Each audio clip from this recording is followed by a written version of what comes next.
എല്ലാവർക്കും സ്വാഗതം. ഈ റിവ്യൂ ഇഷ്ടപ്പെടുവാണെങ്കിൽ ഒന്ന് ലൈക്ക് ചെയ്തും സബ്സ്ക്രൈബ് ചെയ്തും സപ്പോർട്ട് ചെയ്യണേ.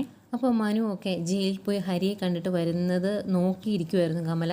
വരുന്നത് പെട്ടെന്ന് ഇറങ്ങി വരും കേട്ടോ. എന്നിട്ട് ഇവർ കയറി വരുന്നത് ചോദിക്കും, നിങ്ങൾ പോയിട്ട് എന്തായി, ഹരിയെ കണ്ടോ, അവൻ എന്താ പറഞ്ഞത് എന്നൊക്കെ ചോദിക്കുവാണ്. അന്നേരം മനു ചോദിക്കും ശിവനോട്, അച്ഛൻ പറയുന്നോ അതോ ഞാൻ പറയണോ എന്ന്. എന്നിട്ട് നീ പറഞ്ഞു, എനിക്ക് ഭയങ്കരമായിട്ട് തലവേദന എടുക്കുക, ഞാൻ പോയി കിടക്കട്ടെ എന്ന് പറഞ്ഞിട്ട് അകത്തോട്ട് കയറിപ്പോവും ശിവൻ. ശിവനങ്ങ് പോയി കഴിഞ്ഞെങ്കിൽ എന്നാൽ നീ പറ, എന്താ ഹരി പറഞ്ഞത്, അവനെ രക്ഷപ്പെടുത്താൻ പറ്റുമോ എന്നൊക്കെ ചോദിക്കുമ്പം മനു പറയുന്നുണ്ട്, അവനോട് ഞങ്ങൾ സംസാരിച്ചു, അവന് വലിയ കുഴപ്പമൊന്നുമില്ല, ചെറിയ ക്ഷീണമൊക്കെ ഉണ്ടെന്നേ ഉള്ളൂ.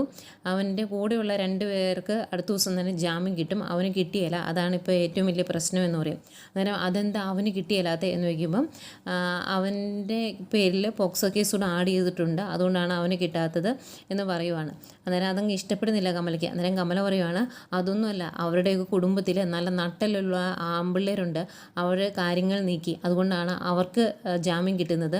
എനിക്കുണ്ട് ഒരു മോനും ഭർത്താവും, പക്ഷേ അഴകൊഞ്ചൻ സ്വഭാവമുള്ള 2 അതുകൊണ്ടാണ് എൻ്റെ ഹരിമോന് ജാമ്യം കിട്ടാത്തത് എന്ന് പറയുവാണ്. എന്നിട്ട് അതിൻ്റെ കൂടെ പറയും, എൻ്റെ മോന് ഇവിടെ രക്ഷിക്കുന്ന കാര്യം മാത്രം പറയുമ്പോൾ ഓരോരുത്തർക്ക് തലവേദന, ക്ഷീണം, പെങ്ങളുടെ കാര്യത്തിൽ നല്ല ഉച്ചിര, ഒരു കുഴപ്പമില്ല എന്നൊക്കെ പറയുന്നതേക്കും ദേഷ്യം വന്നിട്ട് മനു പറയുന്നുണ്ട്, ആ മനുഷ്യൻ്റെ തലവേദന നിങ്ങളോട് സംസാരിക്കുന്നത് മാത്രമാണ്, അമ്മയോട് സംസാരിക്കുന്നത് മാത്രമാണ്.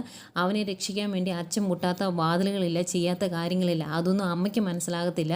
എന്നാൽ ഇനി ഒരു കാര്യം കൂടെ മനസ്സിലാക്കുകയോ, അവനെ രക്ഷിക്കാൻ യാതൊരു മാർഗ്ഗവുമില്ല. അവൻ ചെയ്ത കാര്യങ്ങൾക്കെല്ലാം ശിക്ഷ കിട്ടിക്കൊണ്ടിരിക്കുകയാണ്, ഇനിയും ശിക്ഷ കിട്ടും. അവൻ ഇത്ര നാളും ചെയ്തതിനുള്ള ശിക്ഷ കിട്ടുന്നതെന്ന് ഓർത്ത് അങ്ങ് ആശ്വസിക്കുക. പിന്നെ ഒരുപാട് ശിക്ഷ കിട്ടാതെ അവിടെ നിന്ന് ഇറങ്ങി വരുമ്പോഴേലും അവൻ്റെ സ്വഭാവം നന്നാകാൻ വേണ്ടി നന്നായിട്ട് പ്രാർത്ഥിക്കുക. അവനെ ഇപ്പോൾ ഇറക്കിക്കൊണ്ട് വന്നാലും പൊന്നുമോൻ്റെ സ്വഭാവം നന്നാവും എന്ന് ഉറപ്പൊന്നുമില്ലല്ലോ, ആ ഉറപ്പ് എനിക്കുമില്ല. അതുകൊണ്ടാണ് ഞാൻ ഇതിനകത്ത് വലിയ റിസ്ക് എടുക്കാത്തത്. അതുകൊണ്ട് നന്നായിട്ടിരുന്ന് പ്രാർത്ഥിക്കുക. അതിൻ്റെ കൂടെ വല്ല അത്ഭുതവും സംഭവിച്ച് അമ്മയും കൂടി നന്നായി പോയാലോ, അങ്ങനെയുള്ള അത്ഭുതങ്ങളൊക്കെ ഈ ഭൂമിയിൽ നടന്നിട്ടുണ്ടല്ലോ, അതുകൊണ്ട് പറഞ്ഞതാ എന്നൊക്കെ പറഞ്ഞിട്ട് മനു അങ്ങ് കയറിപ്പോവും.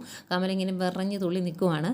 പിന്നെ കാണിക്കുന്നത് മുത്തശ്ശിയാണ്. മുത്തശ്ശിക്ക് വിവരങ്ങൾ അറിയാൻ വേറെ മാർഗ്ഗമില്ലാത്തതുകൊണ്ട് മനുവിന് ഫോൺ വിളിക്കുവാണ്.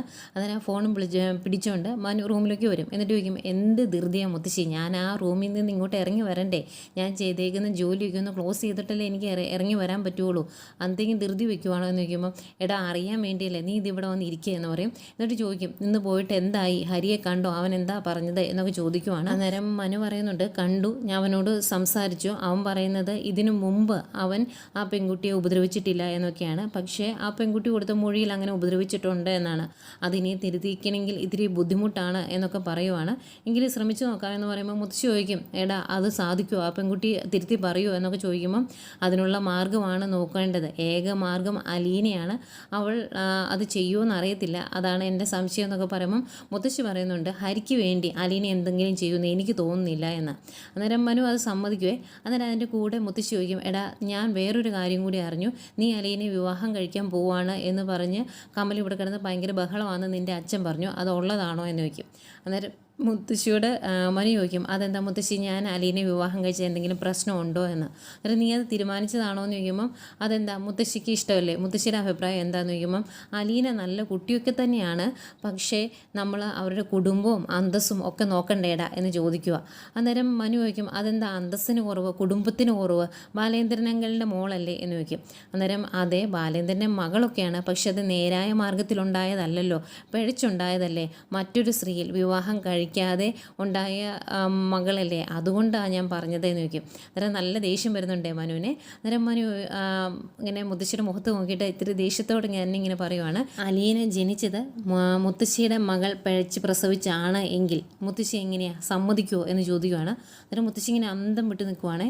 അന്നേരം എന്താ മുത്തശ്ശി ഇങ്ങനെ നോക്കുന്നത്, പിഴച്ച് പ്രസവിച്ചിട്ടില്ലേ എന്ന് ചോദിക്കുവാണ്. പിഴച്ചിട്ടില്ലേ, അതുപോലെ പിഴച്ച് പ്രസവിച്ചിട്ടില്ലേ എന്ന് ചോദിക്കുന്നു. അന്നേരം മുത്തശ്ശിക്ക് വാക്കുകളൊന്നും കിട്ടുന്നില്ല.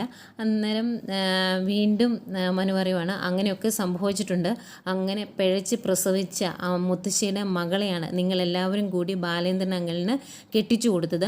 ആ സമയത്ത് അന്തസ്സും പാരമ്പര്യവും ഒക്കെ ഉണ്ട് എന്ന് കരുതി തന്നെയാണ് ബാലേന്ദ്രൻ അങ്കിള് ആൻറ്റിയെ വിവാഹം കഴിച്ചത്. അത് വെച്ച് നോക്കുമ്പോൾ നിങ്ങളെല്ലാവരും കൂടി ബാലേന്ദ്രൻ അങ്കിളിനെ ചതിക്കുമല്ലായിരുന്നോ, അതുപോലെ ഈ ചതി നടത്തിയ ഈ കുടുംബത്തിലെ ആർക്കെങ്കിലും അന്തസ്സും അഭിമാനവും ഉണ്ട് എന്ന് പറയാൻ പറ്റുമോ? മുത്തശ്ശി അടക്കം എല്ലാവർക്കും ഒന്ന് ചിന്തിച്ചു നോക്കിയേ എന്നിങ്ങനെ പറയുമ്പോഴേക്കും മുത്തശ്ശിക്ക് ആകെ സങ്കടവും. മനു, നീ ഇങ്ങനെയൊക്കെ പറഞ്ഞ് ഞാൻ എന്താ പറയുന്നത് എന്ന് ചോദിക്കും. അന്നേരം മനു പറയുന്നുണ്ട്, ഞാൻ ഉള്ള കാര്യമാണ് പറഞ്ഞത്. കുടുംബം, അന്തസ്സ് എന്നൊക്കെ പറയുമ്പം ഈ കുടുംബത്തിൻ്റെ കാര്യവും കൂടി ഒന്ന് ചിന്തിച്ചു നോക്കണം. പിഴച്ച് പ്രസവിച്ച പാരമ്പര്യം ഈ കുടുംബത്തിനുമുണ്ട്. അതായിരുന്നോ ഇതിനു മുമ്പ് ഈ കുടുംബത്തിൻ്റെ പാരമ്പര്യം? അതുപോലെ ഒരാൾ പീഡന കേസിൽ ജയിലിൽ കിടക്കുന്നു, അതും നല്ല അന്തസ്സും പാരമ്പര്യവും ഒക്കെ തരുന്ന കാര്യങ്ങളാണല്ലോ. എന്നിട്ടാണ് അലീനയുടെ അന്തസ്സ് അളക്കാൻ പോകുന്നത് എന്ന് പറയുമ്പോഴേക്കും മുത്തശ്ശിക്ക് ആകെ വിഷമാവും. അന്നേരം മനു പറയുന്നുണ്ട്, മുത്തശ്ശി ഞാൻ വേറെ ഒന്നും കൊണ്ടും പറഞ്ഞതല്ല. അലീനയുടെ അന്തസ്സ് അളക്കുന്ന അതേ കോലുകൊണ്ട് സ്വന്തം ആൾക്കാരുടെ അന്തസ്സ് കൂടി ഒന്ന് അളന്ന് നോക്കണം, അന്നേരം കാര്യങ്ങൾ മനസ്സിലാകും, അതുകൊണ്ട് ഞാൻ പറഞ്ഞതായെന്ന് പറഞ്ഞിട്ട് മനു അവിടെ തന്നെ എഴുന്നേക്കും. എന്നിട്ട് മുത്തശ്ശിയോട് മനു ഇങ്ങനെ പറയുന്നുണ്ട്, ഞാൻ ഈ പറഞ്ഞ കാര്യങ്ങളെല്ലാം എനിക്ക് മാത്രം അറിയാവുന്ന കാര്യങ്ങളാണ്. അത് കൊട്ടിപ്പാടി നടന്ന് വെറുതെ സ്വന്തമായിട്ട് നാണം കെടാൻ നിൽക്കണ്ട, മനസ്സിൽ തന്നെ ഇരുന്നാൽ മതിയെന്ന്. ഇത്രയും പറഞ്ഞിട്ടാണ് മനു ഇറങ്ങി പോകുന്നത്. എന്ത് കാര്യമാണെങ്കിലും നല്ല ദേഷ്യം വന്നാലും വളരെ കൂളായിട്ട് കാര്യങ്ങൾ പറയും, ഓപ്പോസിറ്റ് നിൽക്കുന്നവൻ്റെ വായടപ്പിക്കും. അതാണ് മനുവിൻ്റെ ഒരു രീതി. കുഴപ്പമില്ല, നല്ല രസമുണ്ട്. പിന്നെ കാണിക്കുന്നത് മനുവിനെ തന്നെയാണ്. മനു രാത്രിയായപ്പോൾ പുറത്ത് ഫോണൊക്കെ വിളിച്ചുകൊണ്ട് നിൽക്കുന്ന സമയത്താണ് ഗംഗാധരൻ തിരുവനന്തപുരത്തൊക്കെ പോയിട്ട് വരുന്നത്. ഗംഗാധരൻ തിരുവനന്തപുരത്ത് പാങ്ങോട് മിലിറ്ററി ക്യാമ്പിൽ പോയതാണ് കൂട്ടുകാരെയൊക്കെ കാണാൻ വേണ്ടി. തിരിച്ചു വന്ന് കുശലമൊക്കെ പറഞ്ഞ് അവരകത്തേക്ക് പോരുന്നു. അത് കഴിഞ്ഞ് അവർ ഫുഡ് കഴിച്ചുകൊണ്ടിരിക്കുവാണ്. ആ സമയത്ത് ഗംഗാധരൻ ചോദിക്കുന്നുണ്ട്, ഹരിയെ നിങ്ങൾ പോയി കണ്ടോ, എന്താണ് അവൻ പറഞ്ഞത് എന്നൊക്കെ ചോദിക്കുന്നു.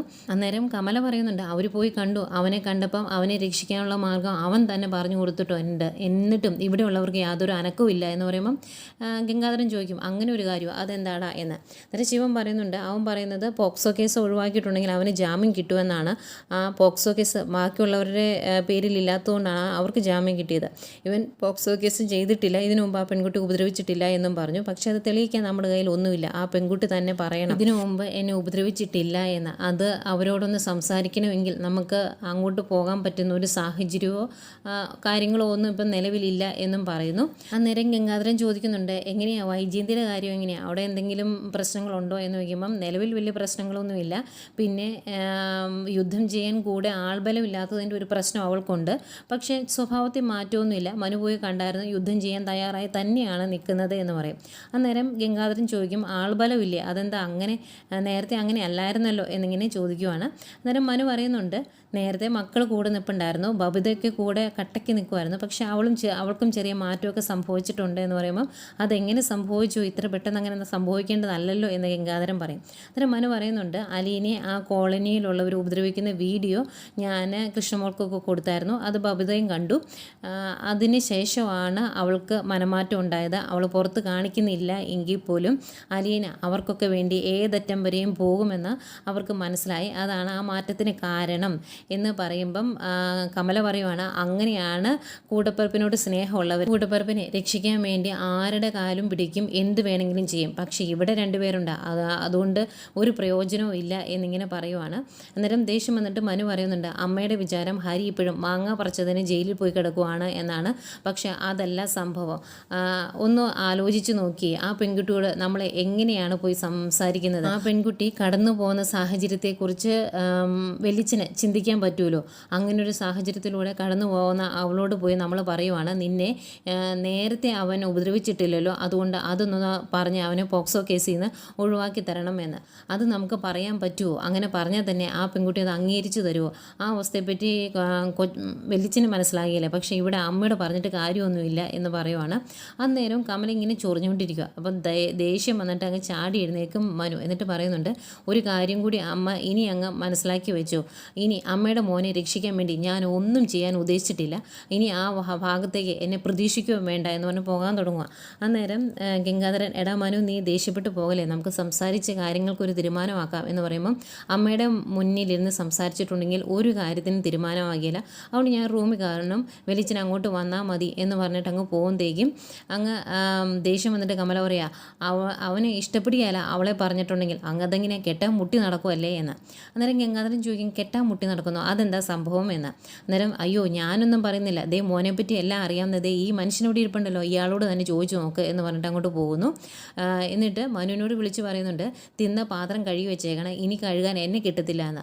ആയിക്കോട്ടെ എന്ന് പറഞ്ഞിട്ടാണ് മനു കയറി പോകുന്നത്.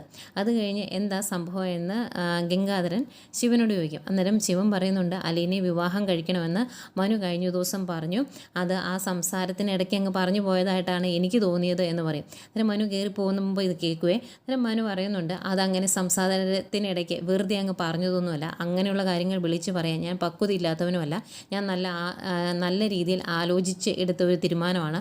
ആ തീരുമാനം മാറ്റാൻ ആരും നോക്കണ്ട, ഇനി ആരൊക്കെ ശ്രമിച്ചാലും അത് മാറത്തുമില്ല എന്ന് പറഞ്ഞിട്ട് കമലെ നോക്കുക. കമൽ ഇങ്ങനെ വിറഞ്ഞു നിൽക്കുവാണേ. എന്നിട്ട് ദേഷ്യപ്പെട്ട് അങ്ങോട്ട് പോവും.